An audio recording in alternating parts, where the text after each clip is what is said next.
Hey guys, how's it going? Welcome to another episode of 5 Minute Major Radio. Dave here, along with my broadcast partner in crime, Matt Mastro Giovanni. Matt, how's it going tonight? It's going well. It's going well. And now a two-time special guest.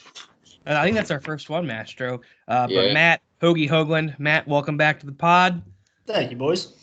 It's a pleasure as always. Everyone, happy Friday. A special recording this week. Normally we record on Tuesdays or Wednesdays, but here we are on a TGIF. So hopefully everyone goes out and has a nice little fun time for themselves afterwards. But boys, a lot to catch up on. A lot has happened in the Flyer land since we last all spoke together here. A string of impressive games. The Flyers find themselves third in the division. And overall, some really, really good play. 2-0-1 in their last three games, so nothing to complain about. But boys, if we just want to dive right into this, starting in with the first game from last week in a victory, a 3-2 shootout win over the Toronto Maple Leafs.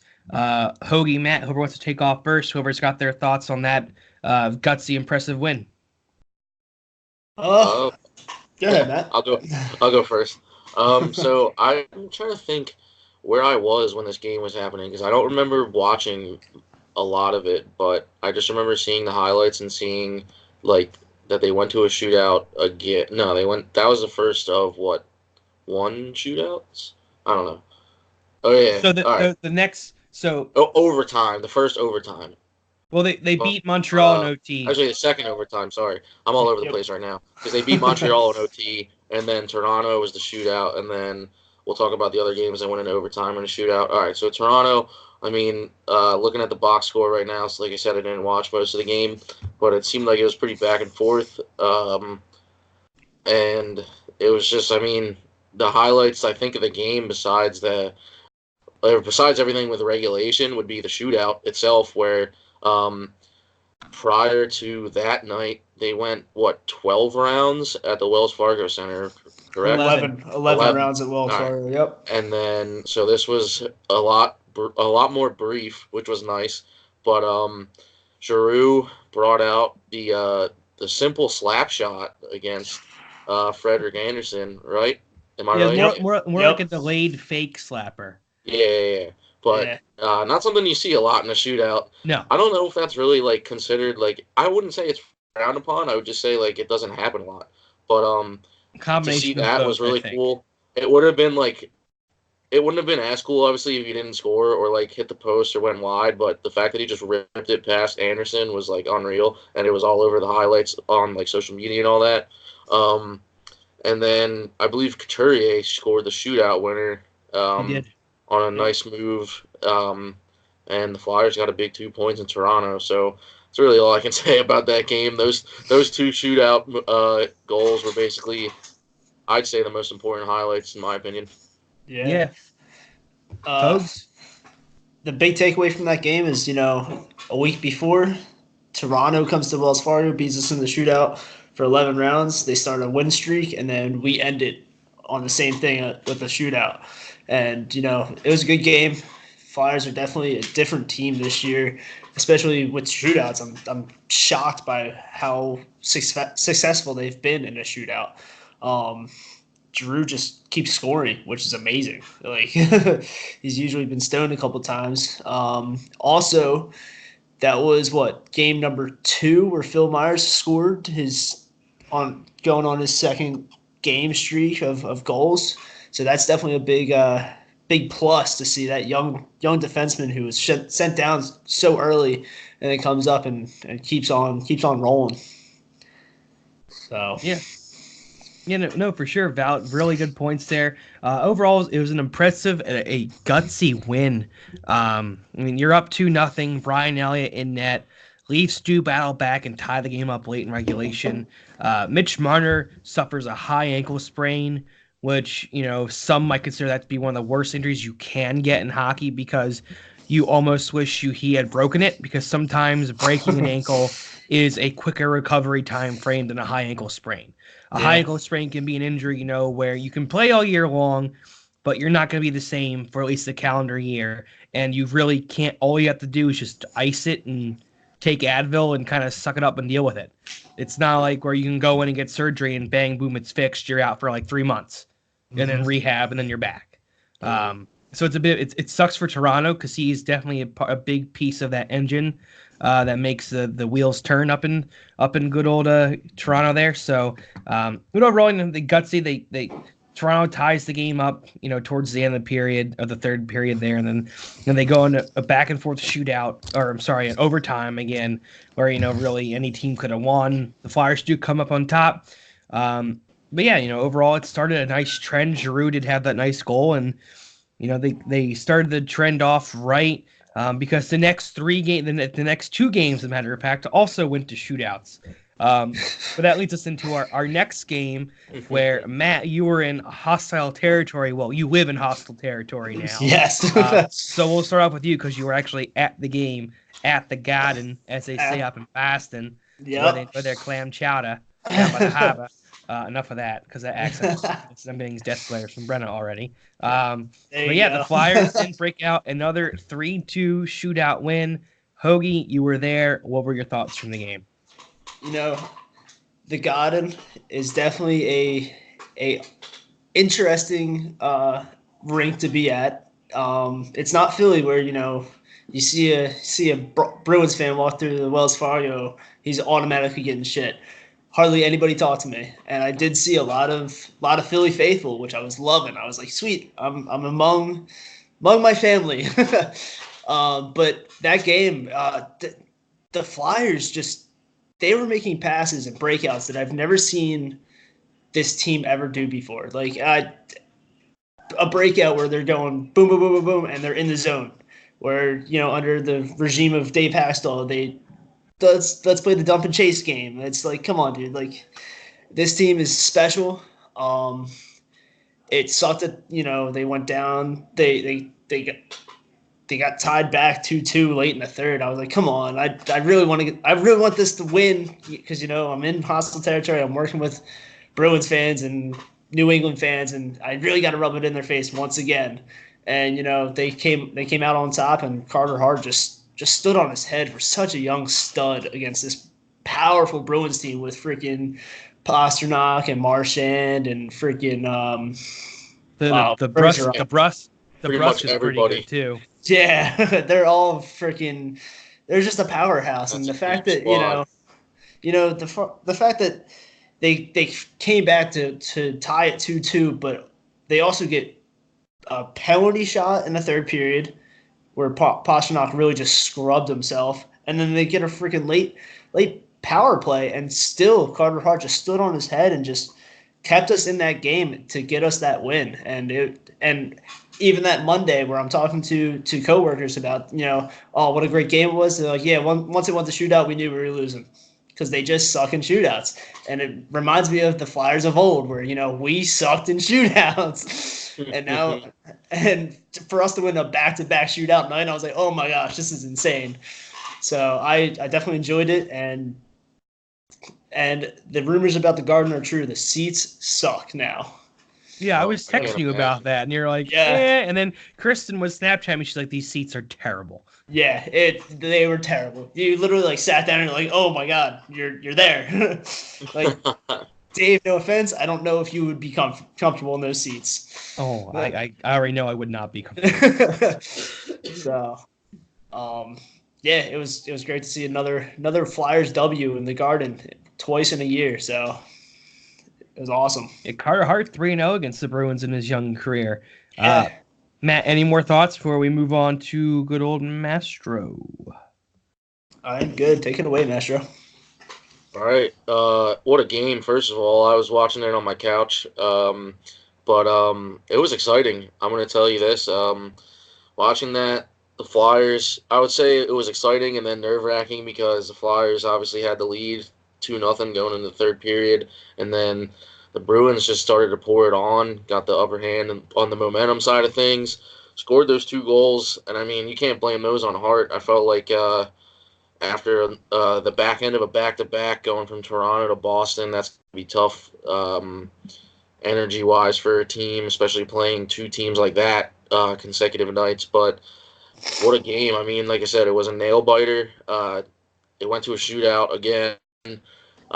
You like you said, Hoagie, you don't expect the Flyers to do well in shootouts from recent years, and just watching them kind of just get blown out of the water when it comes to those kind of things. But they stood their ground. Hart played unreal. What's he called? I can't talk tonight.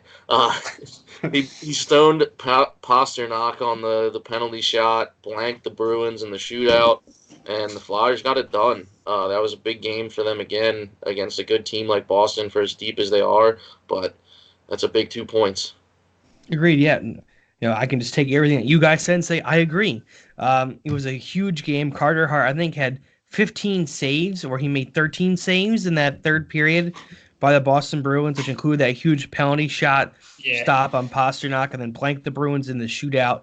And overall, a gutsy win. And to have that effort on the back-to-back to a weekend where, going into the schedule, I'm like, they could either do this, split it 1-1, they could win both games, or realistically, they could lose both, just because of how Boston has been playing this entire season. Like, they were the team who was supposed to win the Stanley Cup, and they're pissed that they did it, and that's what they've been like.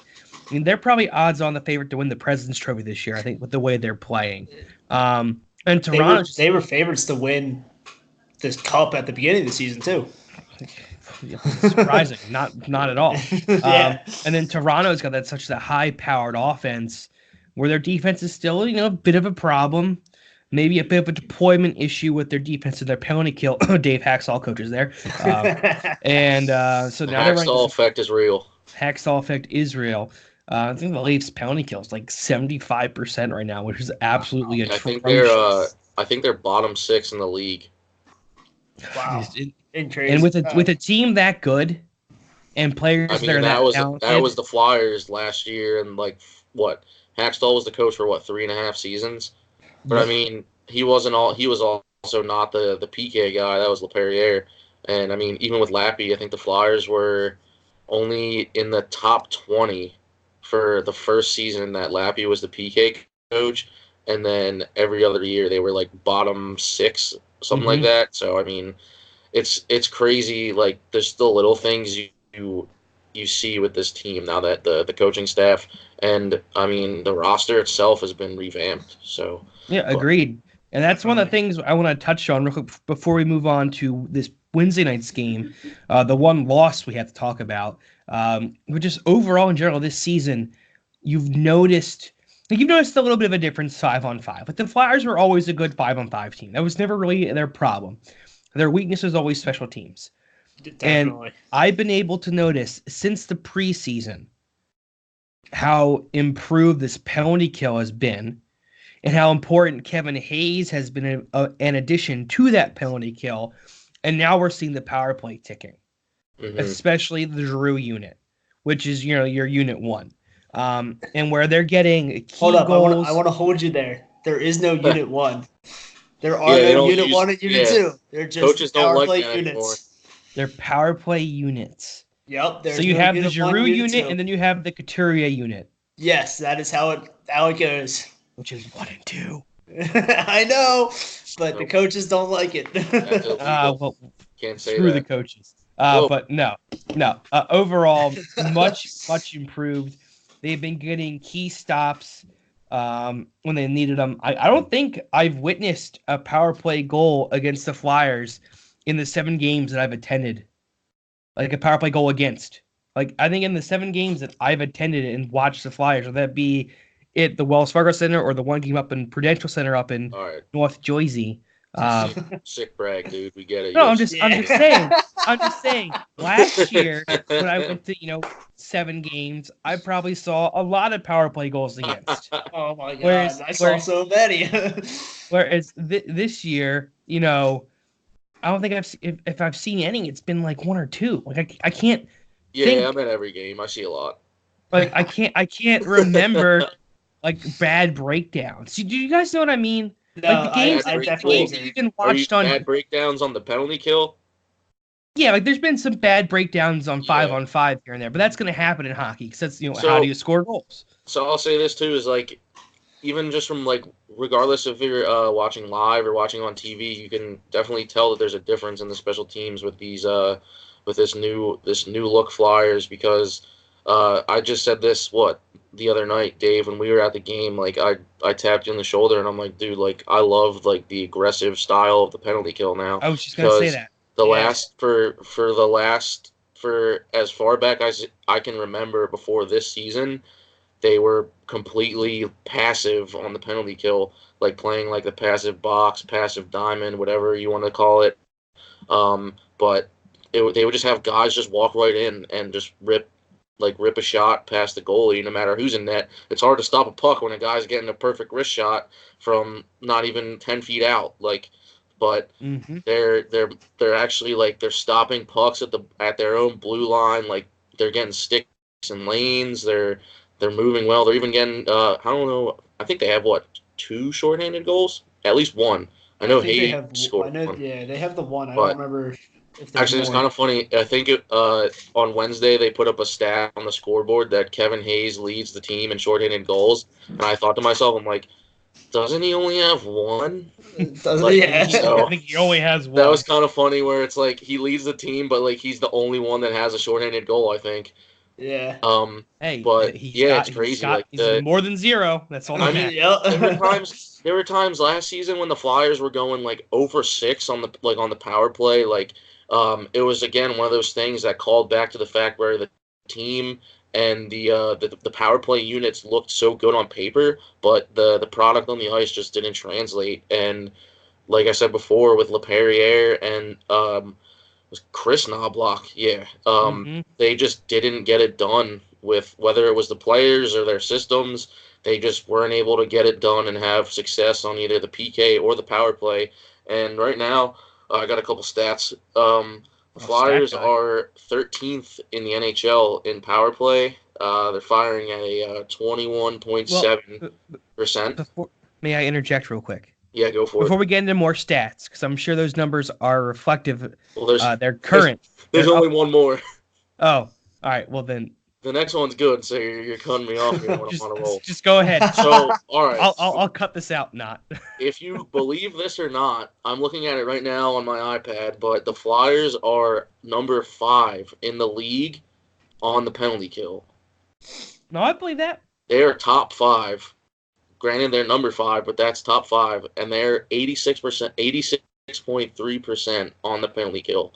So, I mean, again, like we've said, you visually notice it, and then with stats like this, you notice it there too. So it's a noticeable difference how well this team has turned things around with special teams, regardless of the penalty kill or the power play. And I mean, one thing too is that you had guys like Giroux and Voracek playing on their forehand side, where guys like that, especially on the power play, like with Giroux's one-timer and even Voracek's one-timer, you want to have those guys on the off side so they can rip those right away instead of having to cradle the puck and then just like shoot it. So I mean, but it's just everything just looks better, which is nice. It's a breath of fresh air for once. About like you're excited when they go on the power play, or you're not like, well, they're gonna give up a goal here on this penalty kill. Like you're actually into it. And I mean, it all stems back to the fact that they're entertaining to watch again, regardless if they're winning or not. That was another big thing about last season, was that they weren't just losing; they were just plain old boring to watch and not fun. Like you didn't want to watch. Like, I mean, we all love this team so much, but it's like there were points last year where you're like, oh, the Flyers are on. Like it was almost like a chore to watch them, because they would come out flat, they'd get scored against first, and then like it would just go downhill from there. And you'd be like, well, I just wasted 2.5 hours of my day watching this team do the same thing they did the other night. Like, and now, but it's like, now, like, I'm excited again. Like, I mean, like, their game against Ottawa is about to start in the next, like, 10 minutes. So, I mean, and we're going to try and do some live updates if the game does start before we're done. But it's just, like, it's exciting again. So, I remember some points last year, Matt, we'd be texting each other going, if we didn't have the pod, I wouldn't be watching this game right now. Like, that's how bad last year got. Well, and like I said, even on Twitter, we're pretty active on Twitter, at least me and Dave. But Flyers Twitter is still a nut chase. But I mean, again, there was just so much negativity. You go on Twitter and it was toxic last year. Yeah, I was gonna say it was negative and toxic, where legit everyone, and I would try and poke fun at how bad they were, but there were points where it was just this is actually really bad, and I hate this, and it sucks. I don't even want to I love tweeting when during the game like everybody else, but it's I don't even want to say anything because there's nothing fun to say. Yeah. You're just well, another loss. They just gave up 7 goals against Winnipeg, and Neuwirth got hurt again. So I mean, yeah, but it's crazy just all around. I think not just the special teams. There's just been such a difference so far this season, and I'm just hoping that they can keep the momentum going. I guess we could touch on Wednesday's game at this point. Yeah, I want to make a quick note before we touch on Wednesday's game, guys. Do you guys remember going into this season? I remember I was telling Hoagie, you at some points when we talked, and definitely Mastro and you and I were talking before the season started, just about how this season had a different feel to it. I don't know if you guys remember going back almost 10 years ago now at this point. Holy shit, we're getting old. Oh man! But the season beforehand, the off season so the fall of 2000 and I believe 7, they added. They have the young core of Richards and Carter. They added Upshaw the year before. And in the summer, they added Kimmo Timonen, Scott Hartnell, and Danny Briere. You had young goalies in Marty Baron and Taro Ninimaki, and you had kind of an older group of veterans there. And there was this aura, this excitement around the team, a new era of Flyers hockey was beginning. I've got that feeling again. Yes. I don't know if it's a little premature to have that feeling. No. But it feels like that again, where I feel like we are now coming up to the... And honestly, if you compare this team right now to that team back in the fall of 2007, I think this team's better. I think they are a lot... They are a lot better. The talent's more elite. And no offense to Marty Biron and Taro Ninimaki, but they were no Carter Hart. They don't compare to Hart and Elliott tandem. Yeah. I mean, I think I picked a really good year to be a ticket holder. Humble brag. Take it easy. But it's just something where Well, it's one of those things where, like we've said this before, Dave, where after what happened last season, how all that went down with the on ice stuff, the off ice stuff with the front office, the coaching staff, that was basically the final straw for the fans, at least. And obviously there was a lot of negativity, but I feel like the team basically heard us, where they knew that they knew that. I don't know if they knew this, but I mean, everyone else, all the fans knew that the organization had become almost complacent with being mediocre ever since that cup run in 2010, where I think they made the playoffs 3 times since then and haven't even won a playoff series in the last 5 years. So I mean, everyone was basically fed up. Yeah, and the last time they won a playoff series was when they beat the Penguins in 2012. Yeah, and then they lost the Devils in 5 games after scoring the first goal in every single game. Yep, it hurts. I remember it still too, because it was my senior year, and I was hoping they would do it. It's I mean, it's nice. Like I said before, it's all a breath of fresh air, where it's they're finally coming out of the woodwork, and slowly but surely, and hopefully proving themselves as an elite team in the NHL again, because for so long they were. And granted, they wouldn't always be a first place team, but they would always be in the mix come the postseason. They would like any other team, they could surprise if they squeak into the postseason, like in 2010 when they win in the shootout against the Rangers and go all the way to the Cup final. But I mean, it's just nice to have good hockey again. So. And there should be more coming up just because of how stacked this farm system is for the Flyers. Yeah. The Phantoms are rolling, and the Reading Royals are trying to get their crap together now. I mean, say what you will about Hextall, but he did a good job securing our future. Aside from what he was doing with the current team, he put us in a really good position. Obviously, getting like drafting Hart, guys like getting like Farabee, Frost. Like I mean, our prospect Provorov, is a stocked pond of awesome fish, and some of them are finally like, I mean, a lot of them are finally coming to fruition and are making the big squad. Like it's just good to see. Like Hextall basically died for our sins. Yes. Hextall was the Flyers like what Sam Hinkie was to the Sixers. It's comparable to how the Sixers are doing, but I mean, we could talk about this all day, but I think we should touch on the Washington game because that was a good one, even though they lost. Even though they lost. Yes. Who wants to go first for this one? Dave, you can if you want. Yeah, go ahead, Dave. You're the season ticket holder. Oh, humble brag. So overall, a little disappointing. Didn't get the W. They lost 2-1 in a shootout. A game where the Capitals scored first early on, and then it kind of had a playoff atmosphere to it for the rest of the game. Like it was back and forth. Carter Hart and Braden Holtby both stood on their heads. The Flyers were outshot like 15-6, I think, in the first period. And Mastro and I looked at each other. We were like, "Yikes, this is not good." But then they just turned it up. They ramped it up. Radko Gudas' first game back in Philadelphia. He got a nice video tribute early. That was cool. He didn't really get booed like Wayne Simmons got booed because I think a lot of people in the city were like, "It's Radko Gudas. Who cares?"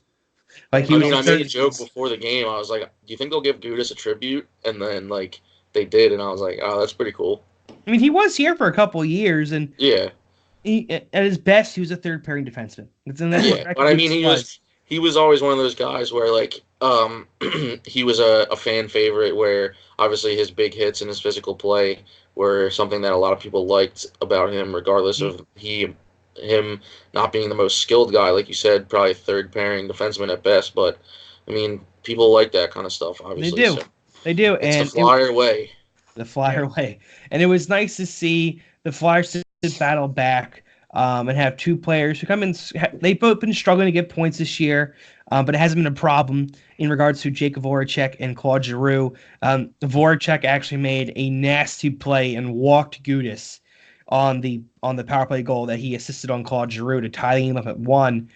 And then from there, it was a scoreless third period, just back and forth chances. And then they go into overtime. Ovechkin has a 3-minute and 44-second shift in overtime. Almost won it for the Capitals on a chance when he got the puck. I was about to be so pissed with that one. And that would have been on every highlight reel for the next 10 years. Holtby made some unreal saves. Yep. And it just sucks, and so did Carter Hart. And Giroux comes in the shootout. He gets the lone goal for the Flyers, which was an absolute nasty wrist shot. Or to stay up in your territory, Matt, a wicked wista. Wicked wista. And then overall, just when you're up against the Washington Capitals, when you can send TJ Oshie and Evgeny Kuznetsov, who's got a little snow on his nose, up as your first two shooters, it's like, well, they're kind of really good at that. And a little bit, I question a little bit the deployment that AV used in the shootout. Like, always use Giroux, understand that, but the way Lindblom and Konechny and Couturier have been used in shootouts first, I mean, I definitely would have gone. I think they had Voracek shoot first. They did. With the way that Konechny has been going in the shootout, and same with Lindblom, I would have gone with one of them. How about Farabee with the roof job? That's true. Like they went Voracek, Giroux, Couturier. I just wouldn't have used Voracek because he's never been that good of a shootout performer in this city. And you've got hotter hands on the team. Wednesday? Yeah. Farabee, wasn't it Voracek, Farabee, Giroux, Couturier? No, because they only got three shooters. Farabee got. Oh wait, no, that was Giroux. Giroux roofed it against Holtby. That's right. All right. Giroux did where he kind of slowed down, stopped a little bit, and then shot it where he froze Holtby. Farabee did the same thing against Boston. That's what I was thinking of. Yeah. So many shootouts. Yeah, Farabee just trashed.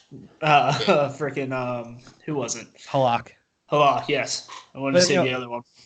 overall, at the end of the day, you took the Washington Capitals to a shootout and you lost 2-1 in a skills competition. Yeah. And they're the first team this year to hold the Capitals to 1 goal or less in a game. Yeah, the Philadelphia Flyers, who had a big question mark over their defense by fan base and hockey pundits across the year, did that to the Washington Capitals. Well, so you can't get too angry at the end of the day. But that's really all I have to say, boys, on that. Did it suck they lost? Yes, but at least they got a point. They're in third place in the division. They're above Pittsburgh in the standings. Suck on it, Pittsburgh. So I'm happy. I have now passed the talking stick to one of you. All right. So the one thing I was going to say is that I'm wondering if Matt Niskanen played a big role in the strategy for that game, because obviously we know that he won the Cup with the Caps and was with them for multiple seasons. So I mean, he probably knew a lot of what their tendencies were offensively. So I'm sure he helped them a lot with the D side of things. But the Capitals are good, man. It's crazy. I was telling you, Dave, because we were at the game, but they were all over the puck. Regardless if the Flyers tried to flip it out of the zone, in the air, you had a guy right there when the puck hit the ice. They were getting sticks and lanes, complete, perfect counter rushes. They're a good team, and it was crazy. And it was almost a shame that a game like that had to go to a shootout, because the game itself, regulation, was very entertaining. And then overtime, man, 3-on-3, I think much fun. It's exciting to watch on TV, but seeing it in person just takes it to a whole nother level. Oh, it's nerve-wracking. It's nerve-wracking. I felt like I was having a nervous breakdown the entire time, but it's just it's exciting. It's nerve-wracking. It's heart-stopping. It's everything you could want in a hockey game, but it just sucks that it's only 3 minutes or 5 minutes, and it's like I said, it's kind of a shame that a game like that, and so many games around the league that have been good throughout regulation, have to go to shootouts. But I mean, you don't want to gas these guys every game during the season. So, the Flyers just scored. Who scored? Fuck. Hold on, my thing's delayed. Damn it! I know Hart's in net. Yeah. My screen must be so delayed. God damn it! Season. Ooh. I hate Flyers this. up 1-0 in Ottawa. Ooh. Glove side. Shelf on Who Anderson. Was it? Pitlick. Tyler Pitlick? Yeah, first of the year. I just said that. No, that's not his first, is it? Yeah. Oh, wow. Nice freaking play. Where I am positioned for the podcast, I cannot see my TV. Sorry. So I should have it on the background, but I might get too distracted. Yeah, that's fine. That's me right here. I can count on you too for updates. But all right. Anything else about Wednesday? Hoagie, any thoughts or observations? So I just want to throw in how resilient the Flyers played in that game to come down. They were down 1-0 early in the first, and just kept playing, throwing pucks at net, and then Giroux and Voracek just undressed that penalty kill. And I was like, oh my gosh. It was funny because if you saw Voracek walked Gudis, so it was he almost felt bad, but it was we scored a goal, but right off that face-off on the power play, Voracek just goes right around Gudis and then slides it over to Giroux for the goal. Yeah, it was just beautiful. I was I'm sitting on the couch and I was like, they just did that? Holy hell! That they don't ever do that. Yep, but it's that noticeable difference, I think. Yeah, but it's also nice to see those two finally perform, and I think AV is finally really giving them a run for their money, because I think Giroux and Voracek got into this mesh of we just lose now from last year. You know what I'm saying? They were getting into a role where all right, we just lose and this is how it is. And now AV is no, this is not how it is. You're accountable for your actions, and we're here to win. They're playing together tonight. They're aligned. Giroux is centering Voracek on his right and Farabee on his left. Yeah. So that line could do some damage tonight. And I think that's the first time that Giroux and Voracek have played on a line together, correct? This season? I think they were together for a little bit over in Prague against the Blackhawks team, but then it wasn't working, and then AV split them up. Yeah.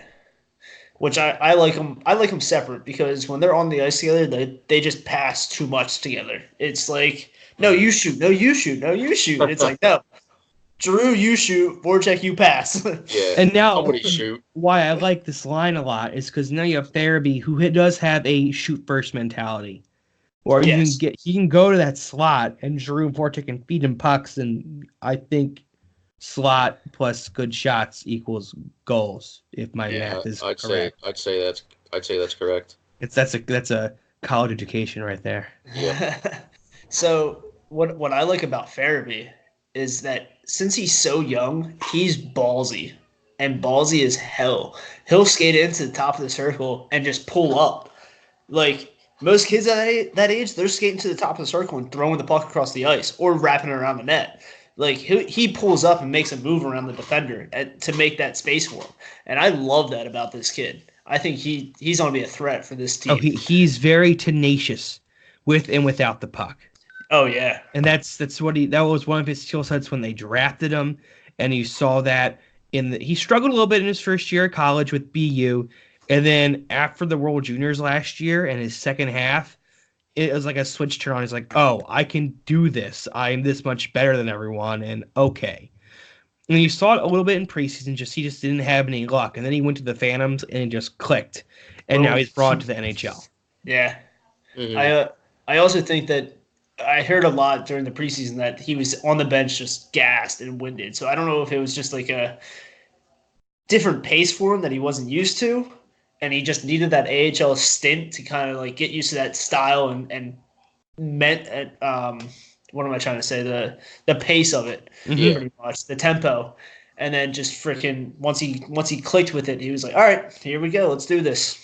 Yeah, so. And he's a guy that for as much potential as he has, he's a guy that you'd rather have kind of cook a little bit longer in the AHL playing top minutes as opposed to being in the NHL getting like 5 minutes a game. Nothing, playing a fourth line. So like he's a guy, he's almost like a Konechny comparable where it's like when he first starts, like you want to play him as much as he can, like, and you want to show him that you believe in him, and then have him obviously work extra hard to have like everyone basically prove himself to everyone else. So I mean, and he's done that so far. I think he holds himself accountable too. He's a different young player because he got benched in that Washington game. In that third period. Third period, he played one shift, and reporters asked him today about it, and he said, if I were AV, I would have benched myself too. I was playing like crap. Yep. And you're not going to hear a lot of players say that in today's game.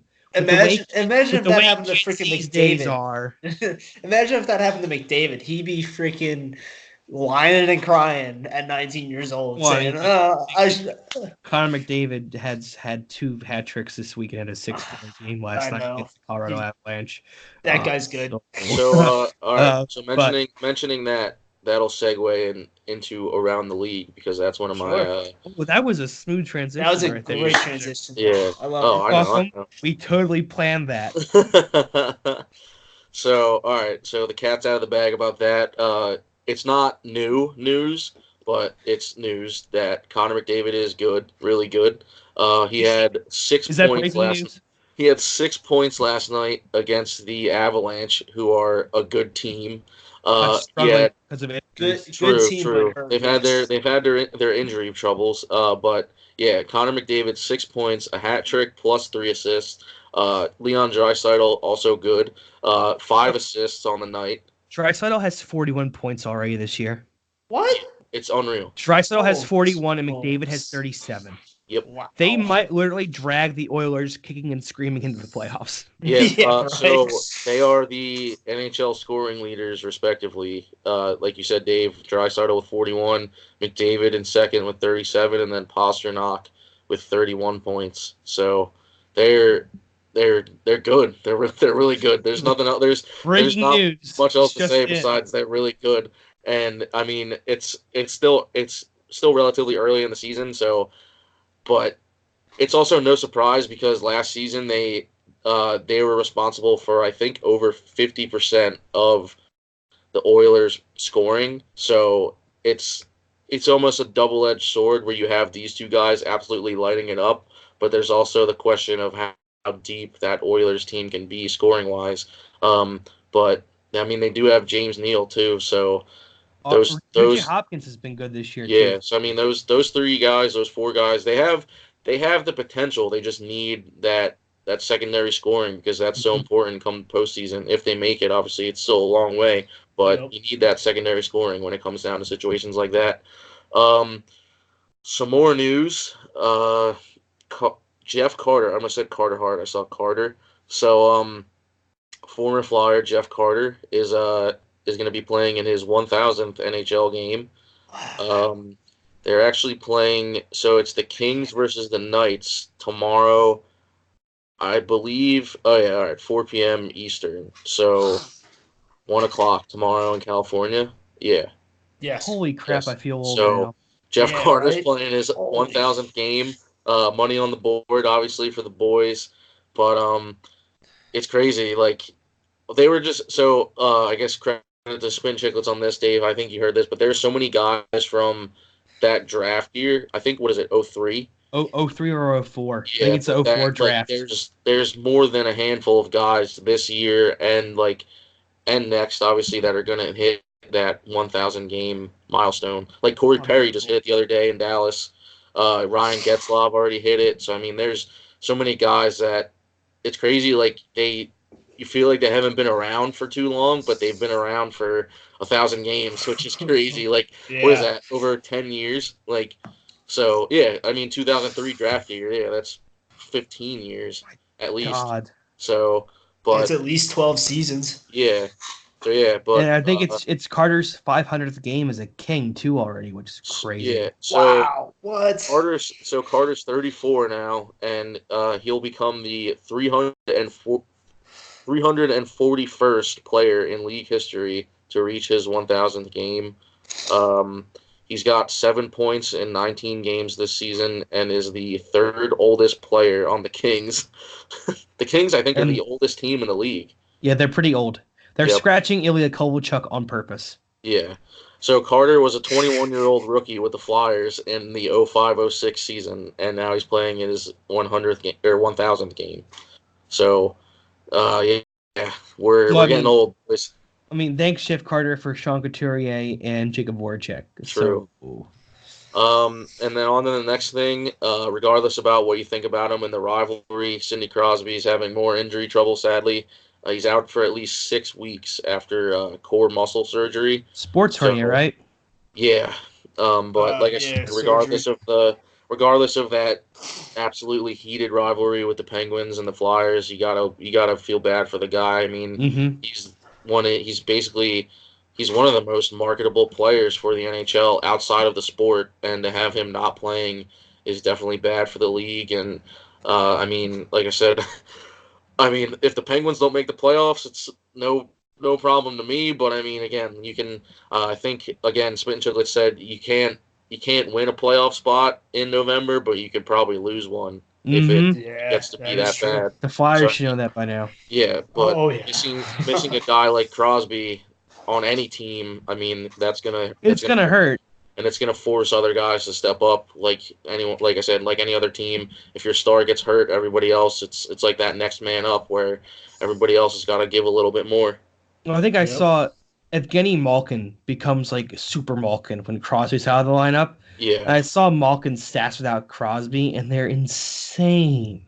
Yeah. It's like he's got like 100. It's like I forget. I want to say incorrect stats, but if anyone can look it up, like to our listeners who listen to this podcast as we do it, like look up Malkin's stats without Crosby in the lineup. It is ridiculous. Yeah. And then the next thing is a little bit scary. So TJ Brody is out indefinitely for the Calgary Flames. He collapsed during a drill at practice yesterday and started convulsing, so basically had a seizure, and he was taken away on a stretcher. Luckily, he was awake on the way to the hospital, but he was released from the hospital the same night, but he's out indefinitely after that. That's scary. So I mean, we wish him well. that stuff happens, sadly, but it's glad that he's all right, and hopefully he gets better soon. More injury news. Alex Kerfoot is out indefinitely for the Maple Leafs. Another blow to them. He has quote-unquote dental fractures. Let's see. I think he got hit in the face with a puck. I would assume that's where that comes from. Or it was from I thought it was from a hit. So, the release from NHL.com says the center was injured during a game against the Los Angeles Kings on November 5th, but played the next 4 games. He reported ongoing discomfort after a 5-4 loss against the New York Islanders on Wednesday, and further testing determined surgery was needed. So, he's out for the, I guess, foreseeable future, obviously, indefinitely. There's really no timetable for when he's going to come back. He's been playing well for Toronto, too. Yeah, but and like I said, like we said earlier, Toronto's kind of, I mean, for as much scrutiny as there is with Marner already out now and Kerfoot, those are two huge losses for them. Well, hot take. Toronto needs to fire Mike Babcock and Dave Hextall. You think? Oh, I don't. I think Mike Babcock has lost that team. I also think that Kyle Dubas, their GM, wanted to. I don't think they get along, and I think Dubas wanted to fire Babcock after the playoffs last year, and Toronto ownership said, "No, we're sticking with Mike Babcock." Something is off with that team, and with the talent that team has, Tavares, Matthews. They're not even using Tyson Barrie, who they got in the Kadri trade, on the power play. I'm pretty sure Tyson Barrie is an offensive defenseman who's known for making plays on the power play. Something is just not right with that team in Toronto. And I follow a bunch of sports profiles from Toronto, mainly Steve Dangle. Everyone's familiar with him. I listen to his podcast. I'm not trying to give any free ads out here right now. But he is, I think he is a very big voice in that Toronto GTA area, and I think a lot of the fans would agree with him up in Toronto that I think they're turning on Mike Babcock. And apparently Detroit fans were telling Toronto fans this when they signed Babcock a couple years ago, saying, "You're going to regret it in like 3 years. You're going to hate him and want him gone because he's just an asshole." And look where they are now.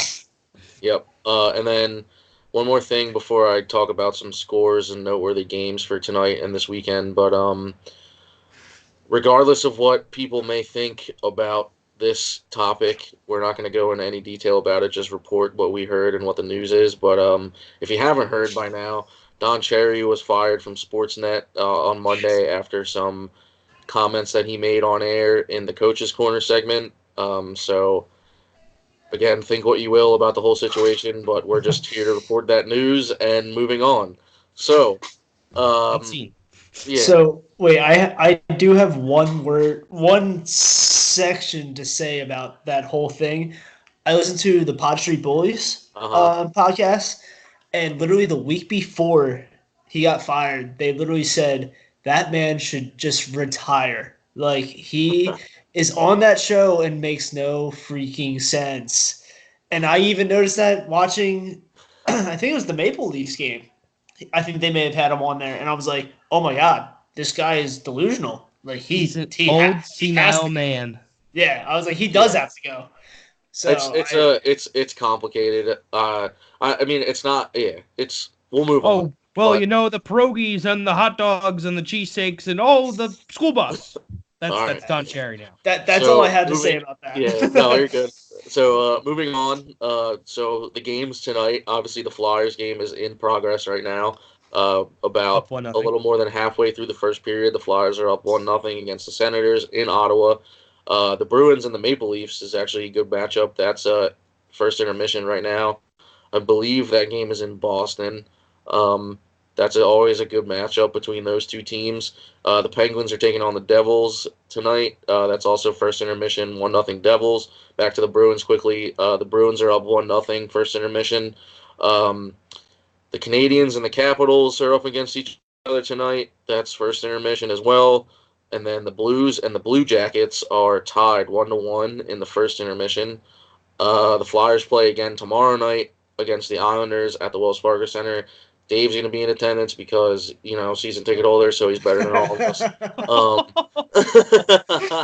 Wow. Not a big deal. But, and then tomorrow, like I mentioned just a couple minutes ago, the Knights and the Kings are playing. That's Carter's 1,000th game.